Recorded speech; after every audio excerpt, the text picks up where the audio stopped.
શું આ અમદાવાદને કહેશો સ્માર્ટ સિટી? ગટરના ગંદા પાણી બેક મારતા રહીશો હેરાન.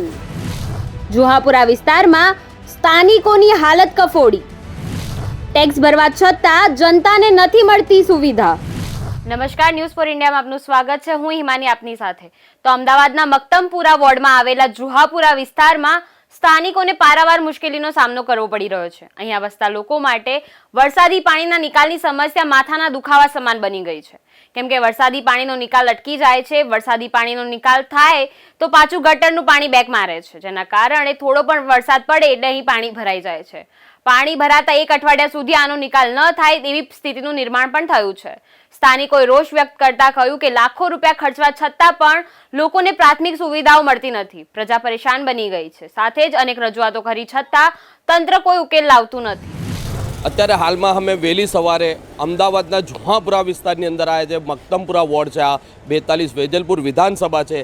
ત્યારે અહીંયાના લોકોની કમ્પ્લેન છે કે અહીંયાના જે આ ગટરનું પાણી આપ જોઈ શકો છો ને, આ ગટરનું પાણી 8 થી 10 દિવસથી આવી રીતના રોજ સવારમાં ઉભરાઈ રહ્યું છે. ગટરમાંથી ગટર બેક મારી રહી છે.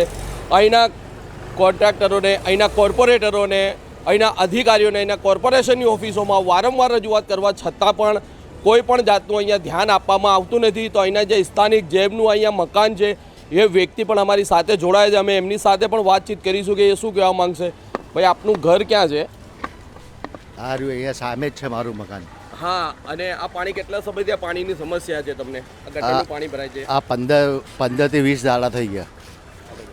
15 થી 20 દાડા થઈ ગયા. આની કોઈ પણ જાણકારી તમે કરી છે અધિકારીઓને કે કોર્પોરેટરોને? અહીંયા કોર્પોરેશનમાં કરી હતી, બાકી એ લોકો કહેતા હતા કે આવે છે, બાકી કોઈ આવતું નથી. અત્યારે હાલમાં પાણી ગટરનું જ છે કે વરસાદ કોઈ પડ્યો છે એવું લાગે છે?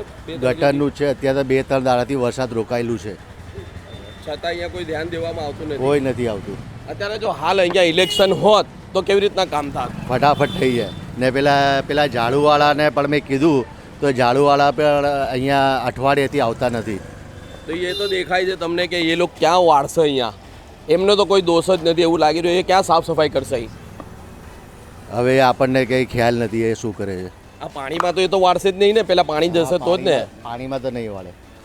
આપ જોઈ શકો છો આ અહીંયા જે અમારી સાથે કાકા જોડાય છે, એમની ચાની હોટલ પણ અહીંયા છે. આ પાણી કેટલા સમયથી અહીંયા ભરાય છે? ને અઠવાડિયું થઈ ગયું. આ શેનું કયું પાણી છે? હા, વરસાદની પાણીનો ગટરની લાઈન બેક મારે છે. વરસાદની જે લાઈન નાખેલી છે ને એમાંથી પાછું આવે છે પાણી.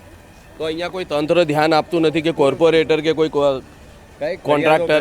કઈ ફરિયાદો કરી પણ કોઈ ધ્યાન જ નથી આપતું. અને કોર્પોરેશનની સાહેબો નીકળે છે અને મોઢા પર રૂમાલ નાખીને નીકળી જાય છે. એટલે એમને મોઢા પર રૂમાલ નાખવાનું કારણ શું? આની દુર્ગંધ કે પછી દુર્ગંધ જ આવતી હશે ને કે અમને કોઈ ઓળખે નહીં ને કોઈ માથાકૂટી ના કરે.